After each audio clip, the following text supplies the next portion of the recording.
Химиктин ишмердүүлүгү негизинен заттарды кандайдыр бир жол менен аралаштырууда болуп саналат. Ошондуктан мен бир аз терминдер жана түшүнүктөр тууралуу айтып берейин.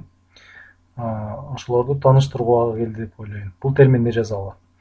Негизинен мен гомогендештирилген же гомогендүү система жөнүндө айтайын. Гомогендештирилген алар гомогендүү болуп жасалган дегенди түшүндүрөт. Бирок алар башында эле гомогендүү болушу мүмкүн. Демек, гомогендүү аралашмалар гомогендүү бул эмнени түшүндүрөт?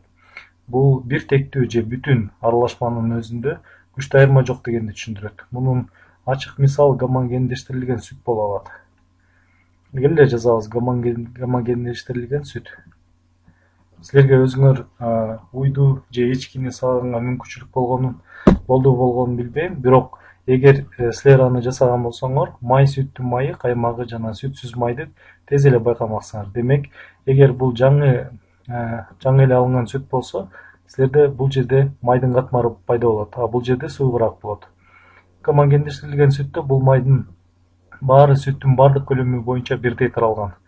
Мына ошондуктан силер дүкөндөн сатып алган гомогендештирилген сүт ал жагымдуу жана майлуу болуп саналат. Жана ал сүттүн үстүндө май, каймак болбойт. Бул айрымдарга жагат. Ал жагымдуу жана жумшак. Гомогендештирилген деген мына ушуну түшүндүрөт. Демек, гомогендүү аралашма бул бардык көлөм боюнча бирдей, бүтүн дегендик. Ал өз учурунда бир нече түргө бөлүнөт жана ал аралашмадагы эриген бөлүкчөлөрдүн чоңдугуна көз каранды болот. Эгер бөлүкчөлөр биздин эритмеде 500 нанометрден чоң болсо, бул көптөй көрүнөт. Бирок андай эмес, себеби 1 нанометр метрдин миллиардтан бир бөлүгү. Эгерде бизде сууда аралашкан бөлүкчөлөр болсо, бирок алар сөзсүз эле суюктукта сууда аралашкан болбош керек, жана алардын өлчөмү 500 нанометрден чоң болсо, анда бизде суспензия жөнүндө сөз болот. Суспензиянын касиетинин бири силер аралаштырсаңар да бөлүкчөлөр бирдей абалда болгондугунда. Менде суспензия бул жерде дейли. Бул суу болушу мүмкүн, себеби мага бул ыңгайлуу. Сууда чоң бөлүкчөлөр бар.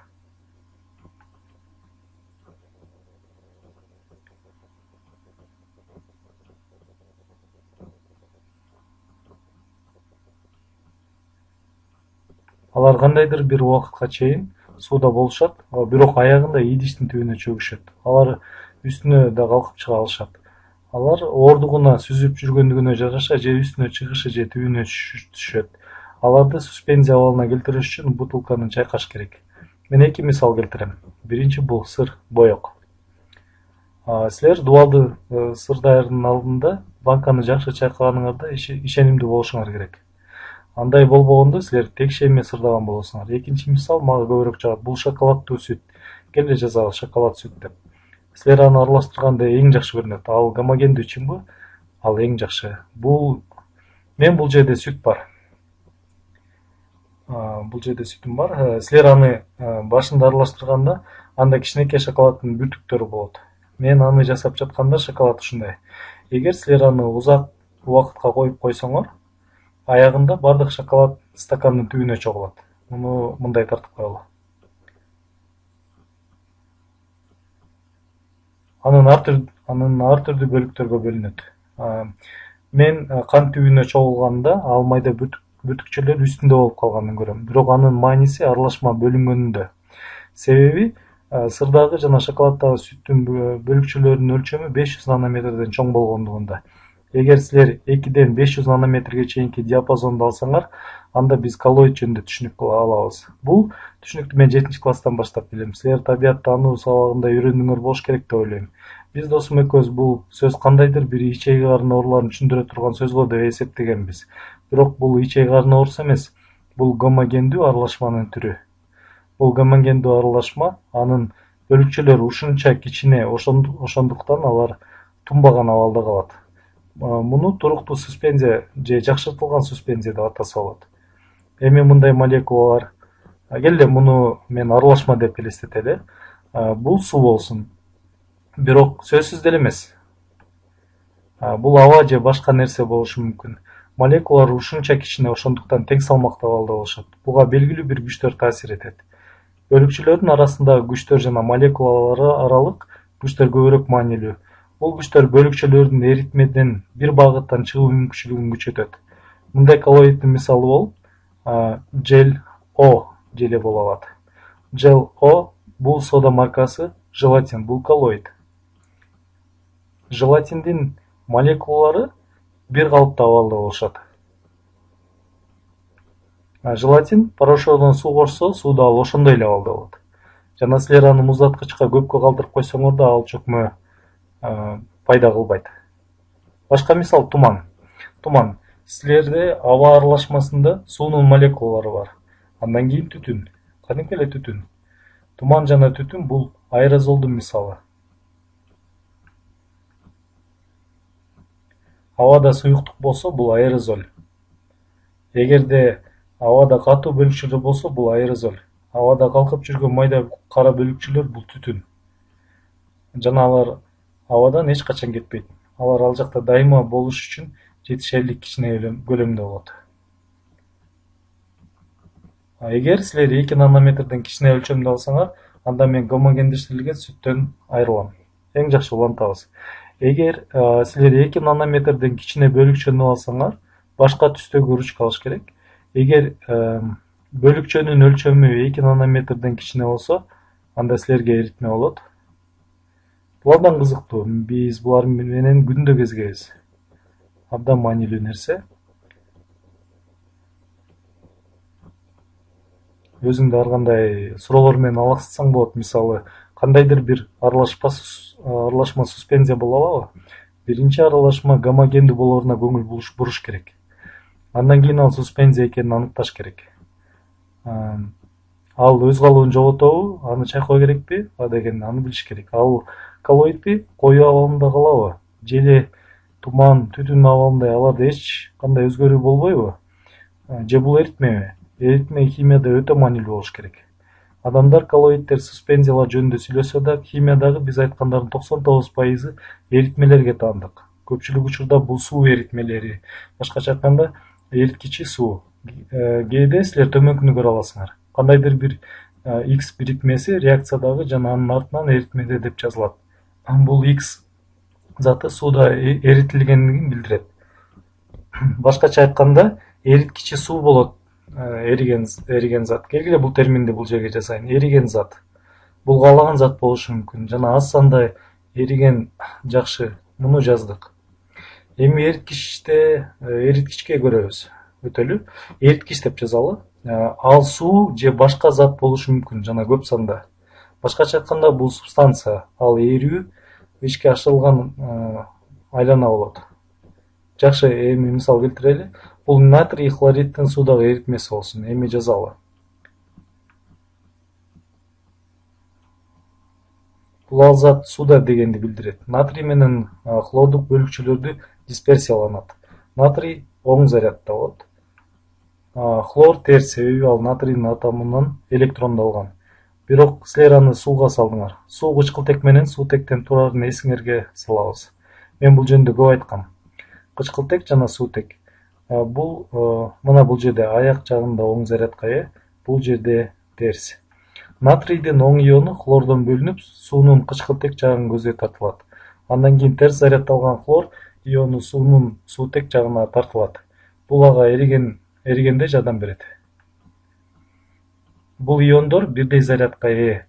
Алар суутеги бар суу менен аралашат. Башкача айтканда, суунун молекуласы уюлдуу. Карагыла, хлор. Мен аны бул жерге сүрөттөйүн. Ал минус зарядда болот.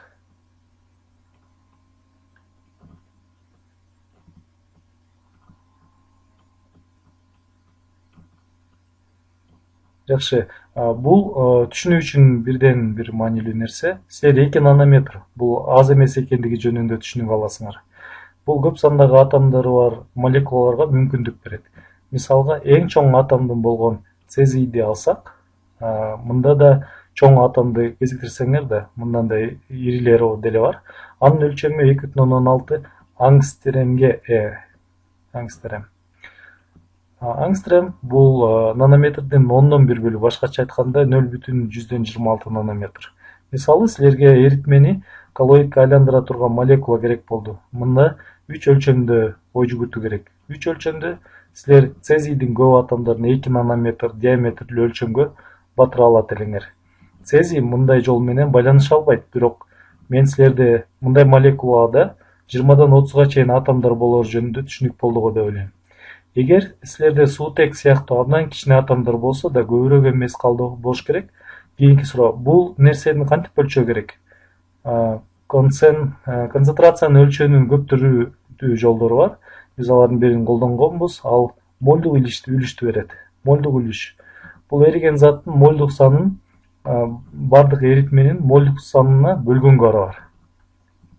Же эриген заттын молу плюс эриткичтин молу.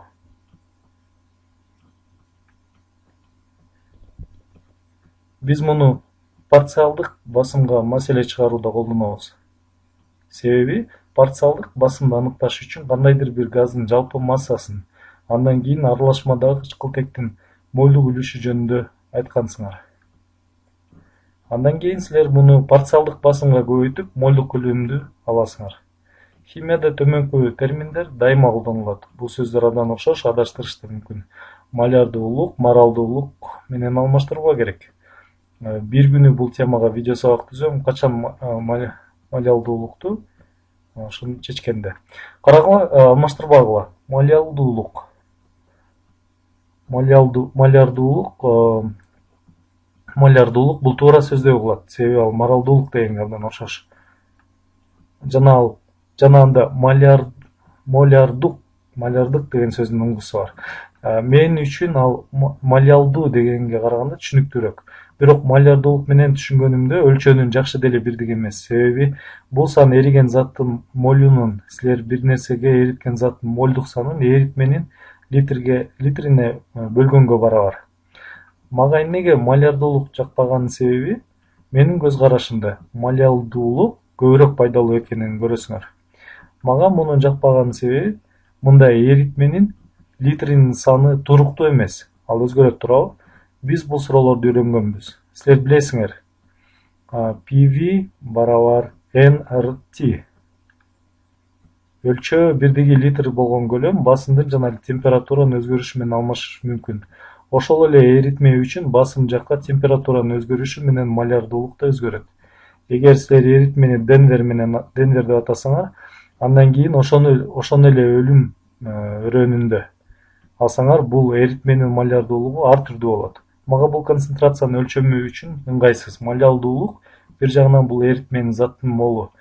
Бул эки учурда тең алымы, бул эриген заттын бөлүкчүлөрүнүн саны. Бөлүнгөн эриткичтин массасы же килограмм биз эриткен зат. Бул терминдин жакшысынын себеби, силер каякка гана барбагыла, Денвергеби же өлүм өрөөнүнө барасыңарбы, моль өзгөрбөйт. Бул жерде да өзгөрбөйт, масса да өзгөрбөйт. Демек, басым, көлөм, температура өзгөрөт, бирок масса өзгөрбөйт. Эгер силер эриткичти аз же көп кошпосоңор, концентрациянын бул өлчөмү жакшыраак менин оюмча. Мен бул видео сабакка кичине конкурс жарыялайм. Малярдуулук менен малялдуулуктун ортосунда айырманы кантип эстеп калуу жолун ойлонгула. Себеби чынын айтканда бул татаал эмес, бирок маанилүү. Алардын аныктамалары эң жөнөкөй. Бирок мен ойлойм, көп адамдар химия курсунун биринчи, экинчи курсунда чатыштырышат. Эгер кимдир бирөө малялдуулук менен малярдуулуктун айырмасы кайсы деп сураса, силер айтмаксыңар. Көлөм жана массанын айырмасы болгон, бирок мен унутуп калыптырмын эмне кайда экенин. Бул эки түшүнүктүн айырмасын эстеп калуунун жеңил жолун ойлонуп көргүлө. Көрүшкөнчө.